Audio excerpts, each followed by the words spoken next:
Chapter 3. Accountability, the ability to answer to others. This is a story about four people named Everybody, Somebody, Anybody, and Nobody. There was an important job to be done, and everybody was asked to do it. Everybody was sure somebody would do it. Anybody could have done it, but nobody did it. Somebody got angry about that because it was everybody's job. Everybody thought anybody could do it, but nobody realized that everybody wouldn't do it. It ended up that everybody blamed somebody when nobody did what anybody could have done. You ever been there? How many times have we been in a situation where it seems like there is a lot of work going on, but nothing is getting accomplished? The big issue is accountability, defined by the dictionary as someone that is subject to the obligation to report, explain, or justify something, responsible and answerable. Others define it like the coworker who said, "The trouble with this company is nobody wants to accept responsibility for anything, but don't tell anybody I said that." Why is accountability so difficult for us? Why is it that we have such trouble answering to others who may be more knowledgeable or wiser than we are? One of the reasons is that it makes us feel like we are under someone. Today's culture is a dog-eat-dog world, and as Norm said on the TV show Cheers, we feel like we're all wearing milk-bone underwear.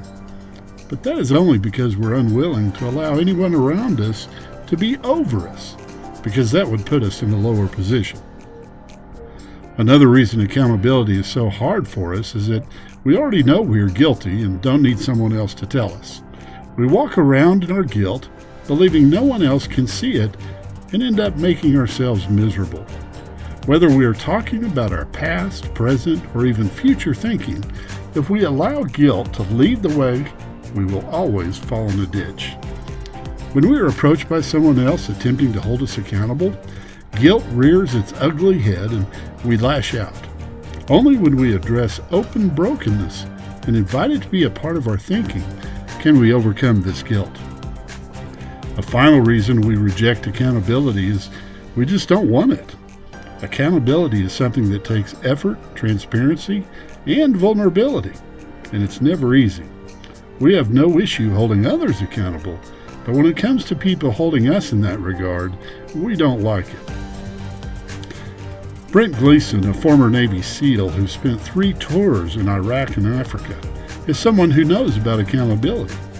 As he reflected on his time as part of an elite team, he comments that a culture of accountability has a direct correlation to the bottom line.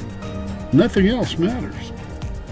As you work in a team, you find out, as he did, that accountability has to be present to be successful. In a group of people attempting to create an atmosphere of open brokenness, if accountability is not present, division will be created, and in division, there can be no unity. For accountability and open brokenness to exist together, you must ask yourself 5 questions first. Who are we accountable to? What are we accountable for? When are we accountable? Where are we accountable? And why are we accountable? When you answer these questions, you will be able to begin the process of true accountability, creating the atmosphere where others will want to be a part. These questions and their answers allow you to become comfortable with accountability, because you will know the direction that your particular accountability will go, and knowledge is power. Accountability can be a powerful force for good when used correctly. In John 4, a woman came to draw water from a well, not expecting to encounter a conversation about accountability. She runs into Jesus, possibly seeing him as she has seen most of the men in her life, men who have taken advantage of her and thrown her away like a piece of garbage. Yet this man was different. A woman, a Samaritan, came to draw water. Jesus said, "Would you give me a drink of water?" His disciples had gone to the village to buy food for lunch. The Samaritan woman, taken aback, asked, How come you, a Jew, are asking me, a Samaritan woman, for a drink?" Jews in those days wouldn't be caught dead talking to Samaritans. Jesus answered, "If you knew the generosity of God and who I am, you would be asking me for a drink, and I would give you fresh, living water." The woman said, "Sir, you don't even have a bucket to draw with, and this well is deep. So how are you going to get this living water? Are you a better man than our ancestor Jacob, who dug this well and drank from it, and he and his sons and livestock, and passed it down to us?" Jesus said, "Everyone who drinks this water will get thirsty again and again. Anyone who drinks the water I give will never thirst, not ever. The water I give will be an artesian spring within, gushing fountains of endless life." The woman said, "Sir, give me this water, so I won't ever get thirsty, won't ever have to come back to this well again." He said, "Go call your husband, and then come back." "I have no husband," she said. "That's nicely put. I have no husband." Jesus says, "The fact is, you've had 5 husbands, and the man you're living with now isn't even your husband. You spoke the truth there, sure enough."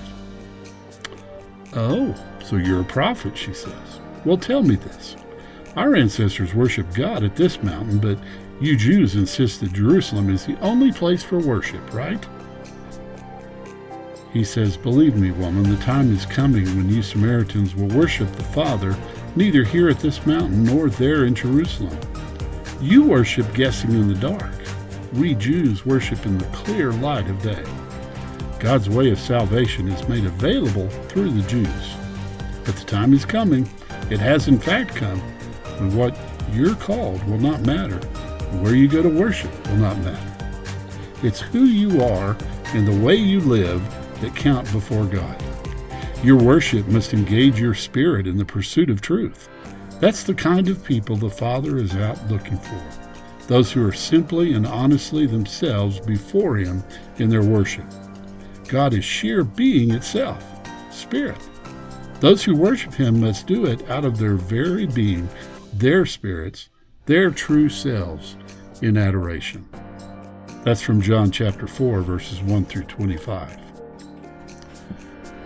This is an amazing story of love for someone who had not felt much love, but also had never experienced accountability. In her open brokenness, she was able to experience what spiritual accountability could look like in her life. One thing you see here is that accountability begins with a request, and it could be as simple as asking for a glass of water. In that one simple gesture, Jesus opened a relationship with this woman who had to draw water at the hottest part of the day when no one else was there. You can imagine the stares and comments under the breath of the other women of that town. There is that woman. If she had come at the time everyone else did. In developing a relationship of accountability with others, we must begin with what we have in common, something as simple as thirst, so that we can get to the core issues each of us face in being open in our brokenness. Another thing that accountability does is it brings a requirement, usually of something that will be difficult or painful to give up. In this Samaritan woman's belief system, a man did not talk to a woman, especially a Jewish man speaking to a Samaritan woman. That was unheard of. She also believed that Jesus was trying to take the place of the Lord in her life at the time, Jacob, who sustained her at this well, thinking that the physical water was what she truly needed to exist.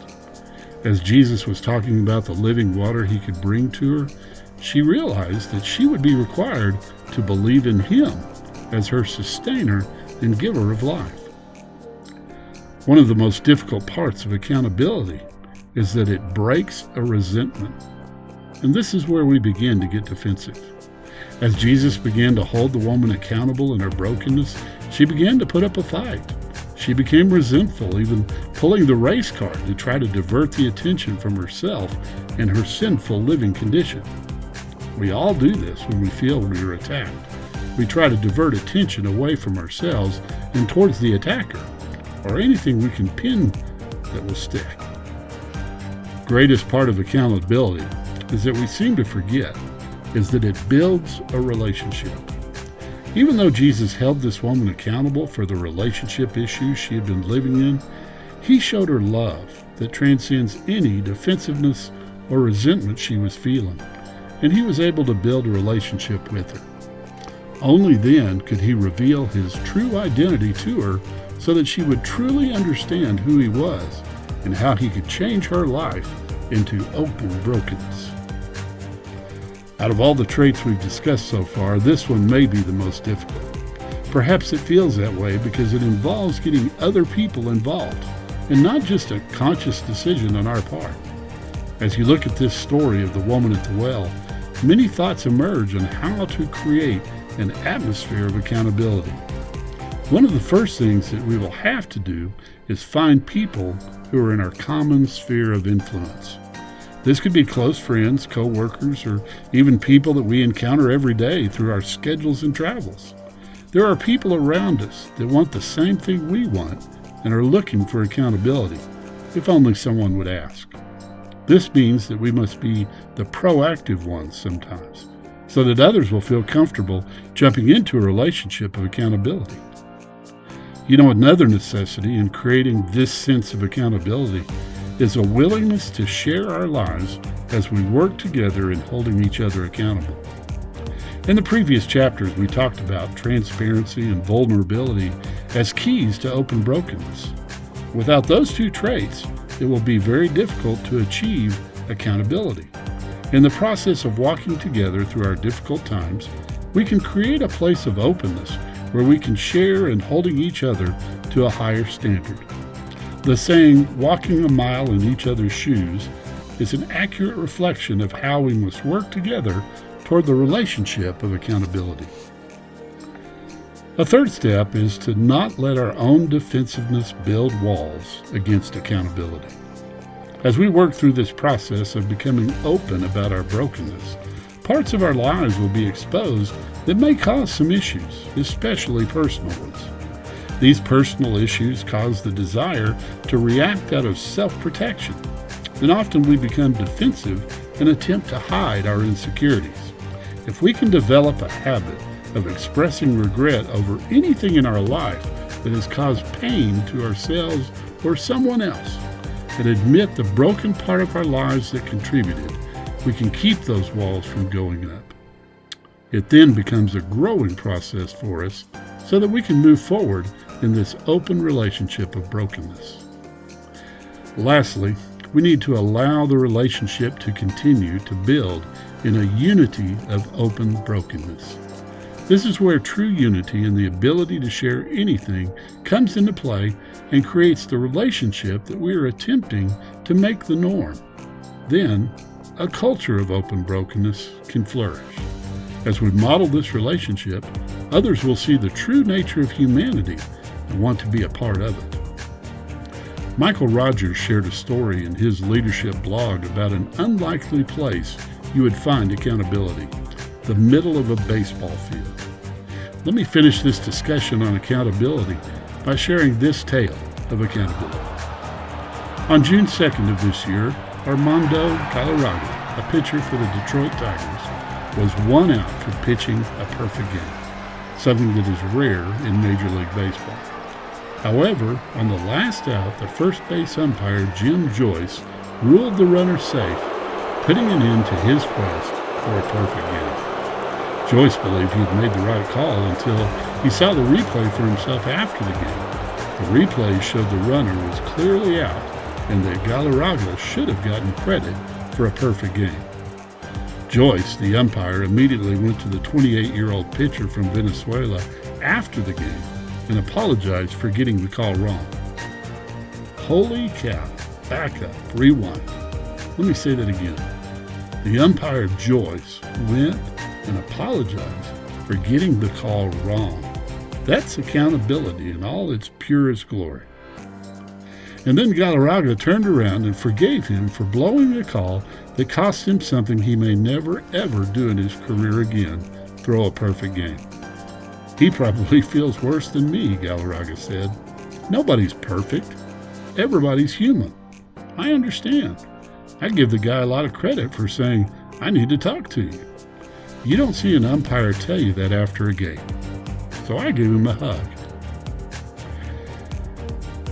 Accountability is never easy, but if we can master this one, it makes the next one a breeze. Although we can easily get the wind knocked out of our sails. If you're ready to continue this challenge, listen on at your own risk.